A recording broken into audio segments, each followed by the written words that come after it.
고객님의 전화기가 꺼져 있어 삐 소리 이후 음성 사sam으로 연결됩니다.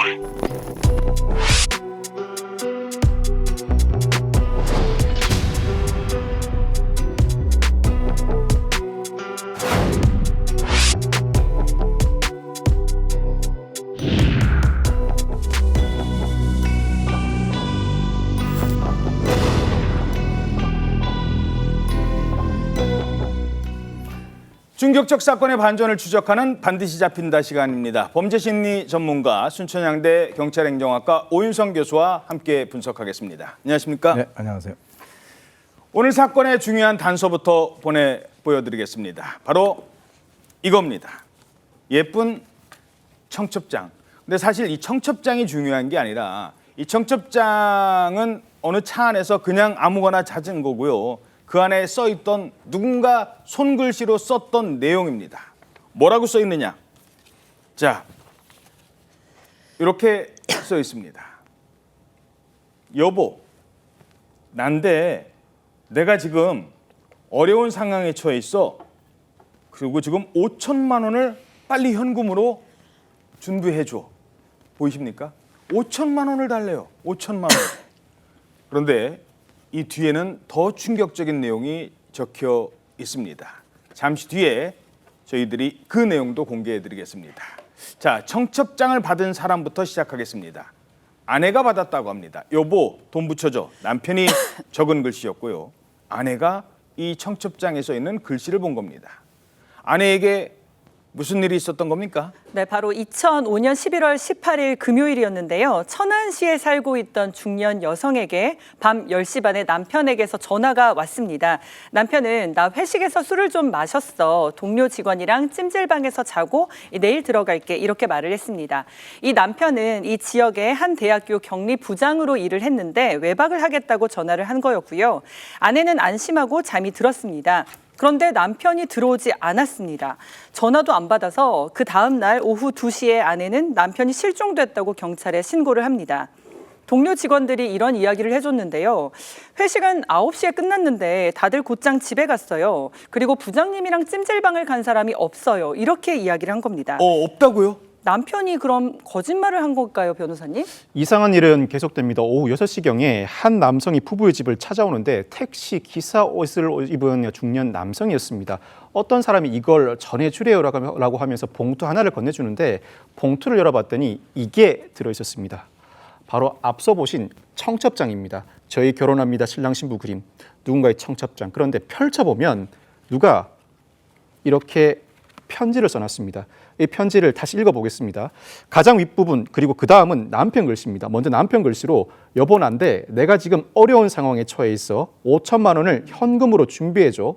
또 여보 다시 이야기하는데 5천만 원이 되지 않을 시는 나의 목숨이 위태로워져 라고 적혀 있습니다. 자, 그리고 위에 두 개는 그런 글씨예요. 그렇습니다. 마지막 세 번째 단락의 글씨는 다른 글씨입니다. 조금 더 가까이 보겠습니다. 다른 글씨체로 써 있어요, 저건. 노파심에 경고하는데 경찰에 신고하면 남편은 죽습니다라고 적혀 있습니다. 교수님, 갑자기 5천만 원이 나오고 목숨이 위태롭다. 충격의 연속인데 이 사안 어떻게 보십니까? 일단 이제 오후 9시라고 하는 것은 납치되기에는 좀 약간 이른 시간이라고 봅니다. 그리고 이제 1시간 반 뒤인 10시 반에 본인이 직접 전화를 해가지고 찜질방에서 이제 그 동료들과 같이 보내겠다라고 하는 전화가 오지 않았습니까?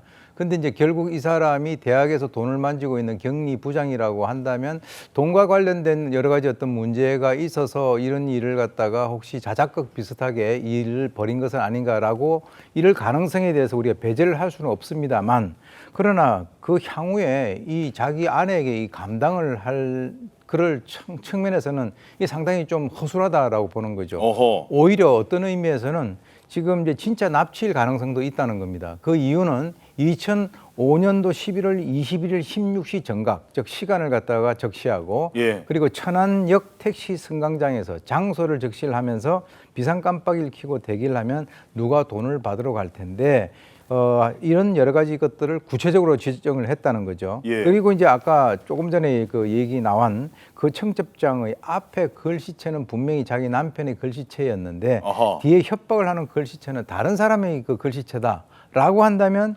이것은 오히려 납치되고 난 뒤에 그 범인이 그 몸값을 요구하는 그런 상황일 가능성이 훨씬 높아 보입니다. 자, 지금 뭐 납치일지 아닐지는 아직은 모르지만 이 정도 청첩장이 날라왔다면 아내 입장에서는 어떻게 해야 될까요? 일단 돈부터 해달라는 대로 준비를 해야 될까요? 어떻게 했습니까? 아내와 아들 일단 경찰 도움으로 5천만 원이 든 돈가방을 준비합니다. 물론 전부 진짜 돈은 아니었고 반은 가짜 돈이었습니다. 여기에 GPS도 넣어서 약속된 시간, 장소에 일단은 나가보는데 아들이 차 안에서 비상 깜빡이를 켜고 있는데 지금부터 판넬로 설명을 해드리겠습니다. 자, 실제 이동한 거리와는 다르지만 이동 경로를 보여드리기 위해서 제작한 판넬입니다. 이건 검은 손가방입니다.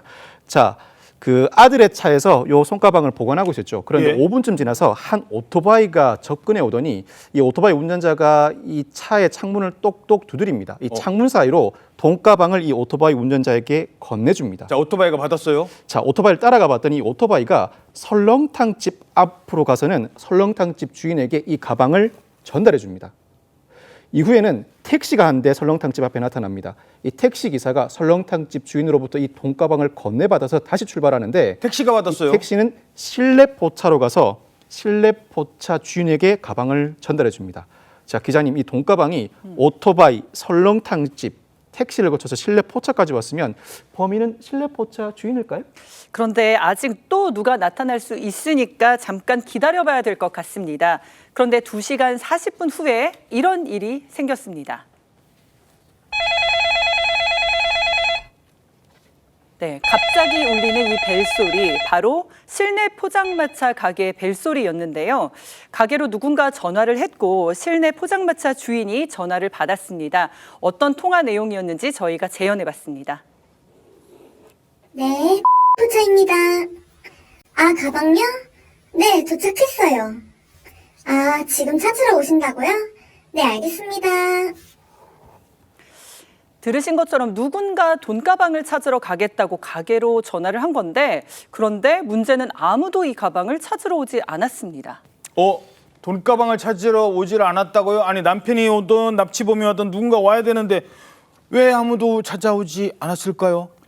만약에 이제 우리가 가방을 옮긴 사람 중에서 진짜 범인이 있다라고 하면 이 가방을 뭔가 이렇게 바꿔치기를 해야 되는데 그런 일은 없었습니다. 그리고 이제 그 실제로 이 오토바이를 타고 온 사람 같은 경우는 경찰이 조사를 해보니까 퀵 서비스를 갖다가 해달라라고 하는 의뢰를 받고 한 것이고, 또 택시 기사도 2만 원을 받고 그 심부름을 해준 것이었습니다. 또 설렁탕집 주인도 2만 원 받고 또 뭐 심부름 해줬고, 그리고 이제 실내 포차 주인을 포함해서 모두 부탁을 받았다는 거예요. 예, 그렇다면 이 과연 의뢰인은 누구냐? 직접 만난 사람들은 처음 보는 사람이었다라고 얘기를 하고 있고, 또 전화가 온 것은 이거는 그 명의를 다른 사람으로 도용한 대포폰이었다라고 하는데, 그렇다면 제가 보는 견지에서는 이 사람은 여러 가지 그 과정을 거치면서 경찰의 수사에 혼선을 주고 자기는 체포되지 않으려고 노력을 했다라고 하는 그런 측면에서는 초범은 절대 아니고 전과 경력이 있는 그런 그 범죄자일 가능성이 높아 보입니다. 야, 아니 남편이 자신의 목숨값이라며 5천만 원을 준비해 달라고 했는데 그 돈을 찾아간 사람이 없는 거예요. 안 나타났습니다. 그리고 가짜 휴대전화 번호만 남아있는 겁니다. 자, 이 범인들 대체 어디서 찾아야 될까요? 네, 그 가방의 첫 번째 목적지였던 이 설렁탕집에 단서가 남아 있었습니다. 바로 이거였습니다. 설렁탕집에 소주 한잔 했나 보군요. 네, 이 소주병인데요. 설렁탕집 주인이 이야기하기를 전날 가방 부탁한 남자 2명이 설렁탕에다가 소주를 마시고 갔다는 겁니다. 그런데 그들이 주문한 이 소주병에 자세히 보시면요, 지문이 있습니다. 그러니까 그들의 지문이 남아 있었던 거죠. 저 손에 소주병에 지문이, 잠깐만, 그런데 저 소주, 거기 뭐 소주 한 병만 파는 건 또 아니었을 테고 그 소주병을 찾아도 어디 가서 찾고 이게 그 사람들이 먹은 소주병인지를 어떻게 하냐고요. 하늘이 도운 것인지 설렁탕집 주인이 전날 판 소주병을 모두 다 보관하고 있었는데 감식 결과 용의자도 딱 한 명만 나타났습니다. 어허. 바로 40대 남성 김 씨였는데 강도, 상해 등 전과 5범이었고 전과자는 이 사람이 유일했다고 합니다. 결국 경찰은 김 씨 추적 끝에 40대 남성 공범 라 씨의 존재도 확인하게 되는데 설렁탕 집 주인에게 이 두 사람의 사진을 제시했더니 이 사람들이 맞다고 확인도 해줍니다. 그렇게 2인조 강도의 실체가 드러나는데 지금 보시는 수배 전단 화면, 저 두 사람이 회식 후에 귀가하던 50대 격리부장을 납치하고 집에 돈까지 요구했다.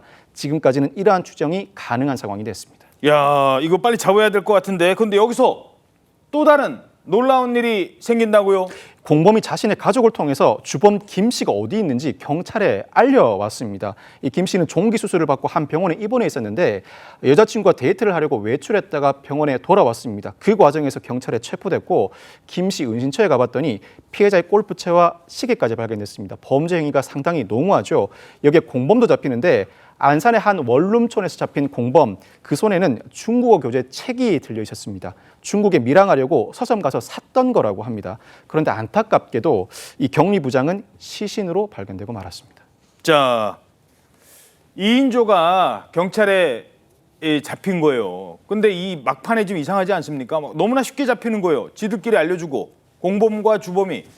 자, 김 씨가 지금 어디 있다라고 알려주면서 체포작전이 급물살을 타게 된 건데 아니 왜 공범이 갑자기 이렇게 배신을 하죠, 끝에 가서? 일단 그 수배 전단이 공개가 됐으니까 그것을 이 공범이 보지 않았겠습니까? 이거 어떻게 우리를 갖다가 경찰이 알게 됐지? 이거 골치 아프게 생겼다라고 판단을 했을 가능성이 있습니다. 그래서 우선적으로 이 공범 나 씨 같은 경우는 경찰에다가 바로 이 주범 김 씨의 소재를 갖다가 알렸다라고 하는 것은 이미 그 전에 어디에 있다라는 것을 알고 있었다는 거죠. 그리고 난 뒤에 경찰력이 집중할 그 어떤 그 기회를 만들어 놓고 자기는 중국으로 밀항을 하려고 생각을 했다는데 아까 중국어 교재로 중국어 공부를 했다라고 하니까 그런 의도를 충분히 알 수 있죠. 그런데 김 씨도 배신을 합니다. 이 경찰에 잡힌 김 씨는 자기는 사람 죽인 게 아니라 물건만 훔쳤을 뿐이다. 그리고 실제로 사람을 죽인 것은 공범 나 씨인데 나 씨가 사람을 살해하고 어디에다 유기를 했다라고 하는 것까지 나한테 얘기를 해줘서 그 장소를 경찰에게 제공을 합니다. 그래서 경찰이 그곳에서 피해자 시신을 발견을 했다고 이제 알려져 있는데 이게 이제 소위 그 죄수의 딜레마죠. 이 두 사람 같은 경우는 고등학교 동창으로 알려져 있는데 실제로 이제 이 상황이 되니까 고등학교 동창회 우정이고 뭐고 간에 일단 혼자 살아보겠다고 상대에게 죄를 서로 떠넘기는 그런 상황입니다. 자, 하지만 결국 남편은 숨진 채 발견이 됩니다. 격리부장. 그날 무슨 일이 있었던 겁니까? 공범 주장에 따르면 비싼 차를 타고 다니길래 돈이 많아 보여서 납치를 했답니다. 그런데 돈을 뺏으려고 보니까 정작 현금이 별로 없어서 그냥 살해하려고 했답니다. 그런데 그때 피해자가 아내한테 말을 하면 5천만 원까지는 준비할 수 있다면서 살려달라고 애원을 했다고 합니다. 그래서 일단 피해자 집에 외박한다고 전화해서 시간을 벌어둔 다음에 이 차 안에 있던 청첩장에 편지를 쓰게 한 것이라고 하는데 그런데 주범 김 씨가 청첩장을 쓰게 한 후 몇 시간 만에 피해자를 살해했다는 것이 공범의 주장입니다. 그런데 이들의 범행 이게 다가 아니었습니다. 무슨 말인가? 이 소리와 관련이 있습니다. 자, 이게 무슨 소리인지 다들 아실 것 같은데 차끼리 부딪히는 소리 같은데 자, 최 기자님은 이 소리와 2인조가 어떤 관련이 있는지 알고 계시죠? 네, 이들의 범행 수법과 관련이 있는데 이들이 검거된 후에 자백한 범행이 모두 6건이었습니다. 모두 고급 차량 차주를 대상으로 한 강도 혹은 강도살인 사건이었는데 뒤에서 일부러 들이받은 뒤에 운전자가 내리며 그때를 틈타서 흉기로 위협하고 범행을 한 겁니다. 이 이야기는 나중에 영화 악인전의 모티브가 되기도 했습니다. 자, 그런데 이들의 마지막 단계예요. 6건 범행을 얘기를 나중에 합니다. 또 거기서 끝나는 게 아니었어요. 자기네들끼리 그 전에 있었던 12건의 범행도 저 사람이 저지른 겁니다. 저 사람이 저지른 거예요. 이러면서 알려지고 형량도 바뀝니다. 근데 마지막에 6건 얘기하고 12건 얘기한 다음에 3탄이 있을 겁니다. 라고 이 범인이 얘기를 했습니다. 그런데 그 사람 교도소에서 숨졌다고요.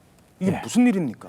이게 이제 우선 그 시기가 바로 1, 2심에서 이제 주범은 그 사형 그리고 이제 공범은 무기징역으로 판결이 난 그런 시기하고 거의 일치됩니다.